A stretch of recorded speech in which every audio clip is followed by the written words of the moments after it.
তোমার মতো হাজবেন্ডকে আমি ধিক্কার জানাই। আর ডিভোর্স লেটারটা খুব তাড়াতাড়ি পেয়ে যাবে। দেখলে তো, তোমাকে বলেছিলাম না আমার ওয়াইফ আমার উপর অত্যাচার করে, আমার গায়ে হাত তোলে, ও প্রতিনিয়ত আমার সাথে এমন করে। যাক, ভালো হয়েছে চলে গেছে, এখন আর তোমার আর আমার বিয়েতে কোনো প্রবলেম নেই, এখন আমরা ধুমধাম করে বিয়ে করতে পারবো। লজ্জা করে না তোর? হ্যাঁ, তুই তোর বউকে ঠকাইতেছিস, ঠিক আছে, তুই আমাকে কেন ঠকাইতেছিস? আরে আমি কি ভুল করছি? আমি তোকে বিশ্বাস করছিলাম, আমি ভাবছিলাম কি তুই যা বলতেছিস সব সত্যি কথা বলতেছিস। তুই যে এত নিকৃষ্ট, এত নোংরা মনের মানুষ, আমি এটা জীবনে কল্পনাও করতে পারিনি। আর এই মেয়েটা এখানে এসে যা বলছে, এই মেয়েটাকে দেখেই বোঝা যেতেছে যে ও সব সত্যি কথা বলছে।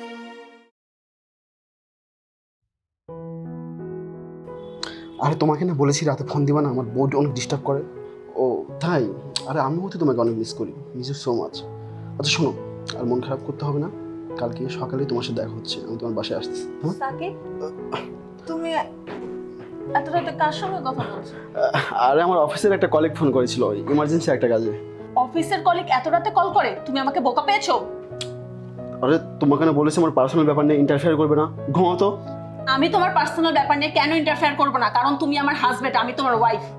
শোনো, আমাকে কে ফোন করলো আর করলো না সেটা নিয়ে তোমাকে ভাবতে হবে না, ঠিক আছে? যত সব। সাকিব,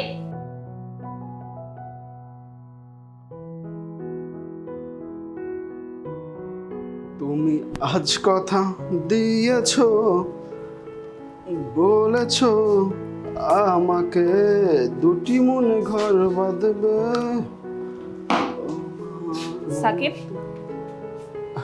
তুমি কি কোথাও বের হচ্ছ? আরে হ্যাঁ, আমার জরুরি একটা মিটিং পড়ে গেছে, তাই যেতে হচ্ছে। শোনো, আমার বাসায় ফিরতে লেট হতে পারে, তুমি রাতে খাওয়া দাওয়া করে নিও। কিন্তু আজকে তো তোমার অফ ডে। আর অফ ডে বলে কি কাজ থাকতে পারে না? কিন্তু তুমি তো বলেছিলে আজকে আমাকে ঘুরতে নিয়ে যাবে। হ্যাঁ বলেছিলাম, তার মানে যে আজকে যেতে হবে এমন কোনো কথা আছে? দিন কি ফুরিয়ে গেছে? যত সব, মানে মুডটাই দিল নষ্ট করে। ব্যাপারটা তো সন্দেহজনক, দেখতেই হয়।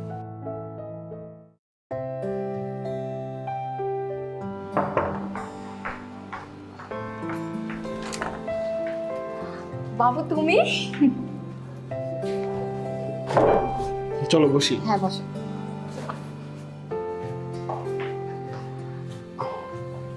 কি হয়েছে আজকে তো খুশি খুশি লাগতেছে কেন? তোমার জন্য একটা গুড নিউজ আছে। Good news?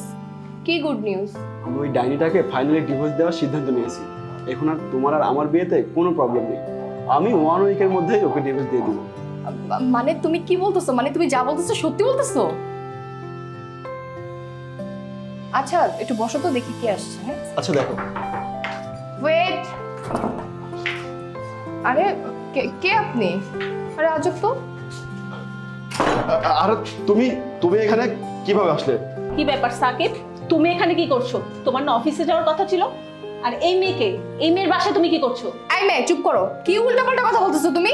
আমার বাসায় এসে বলতেছো আমি কে তুমি কে? হ্যাঁ, আমার পরিচয় পরে দিচ্ছি। ও আপনার কি হয়? এই মেয়ে তুমি এগুলো কি বলতেছো? ওকে মানে ও আমার বয়ফ্রেন্ড। ও আপনার বয়ফ্রেন্ড হয়, আর ও আমার হাজবেন্ড।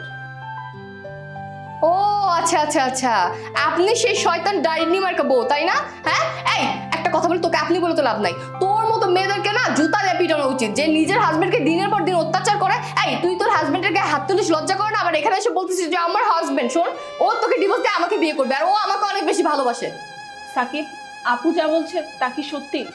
তুমি আপুকে এত বড় মিথ্যা কথা বলতে পারলে? আমি তোমার উপরে অত্যাচার করেছি, দিনের পর দিন তোমাকে মারধর করেছি। ছি ছি সাকিব, আমার এখন নিজের প্রতি লজ্জা লাগছে তোমার মতো একটা মানুষকে ভালোবেসে বিয়ে করেছি বলে। আমি তো তোমাকে বিয়ে করেছি বলে আমার মা বাবা ভাই বোনকে আমার মুখ পর্যন্ত দেখতে চায়নি, আমাকে বাসা থেকে বের করে দিয়েছে। এরপরও আমি কোনো কিছু মনে করিনি, কারণ আমি সবসময় ভেবে এসেছি তুমি আমার পাশে আছো, তুমি আমাকে ভালোবাসো, আমি তোমাকে ভালোবাসি। যে মেয়েটা কোনোদিন তাদের বাসায় রান্না করেনি, সেই মেয়েটা তোমার জন্য হাত পুড়িয়ে রান্না করেছে, তারপরও তোমাকে কোনো অভিযোগ করেনি। তুমি আমাকে দিনের পর দিন সময় দাওনি, আমাকে ব্যস্ততা দেখিয়েছো, এরপর আমি তোমাকে কোনো কিছু বলিনি, কমপ্লেন জানাইনি। আমি ভেবেছিলাম ও ব্যস্ত থাকতেই পারে কাজের চাপে, ও আমাকে ভালোবাসে, আমিও ওকে ভালোবাসি। কিন্তু এই আপুর কথা শুনে মনে হচ্ছে আমি এতদিন ভুল ছিলাম, ভুল মানুষকে ভালোবেসেছি। সাকিব, সাকিব ওগুলো কি বলতেছে? তুমি কিছু বলো না কেন? তুমি চুপ করে আছো কেন? ইয়া মানে ও কি বলবে? ওর কিছু বলার নেই। আমি নাটক করছি না আপু।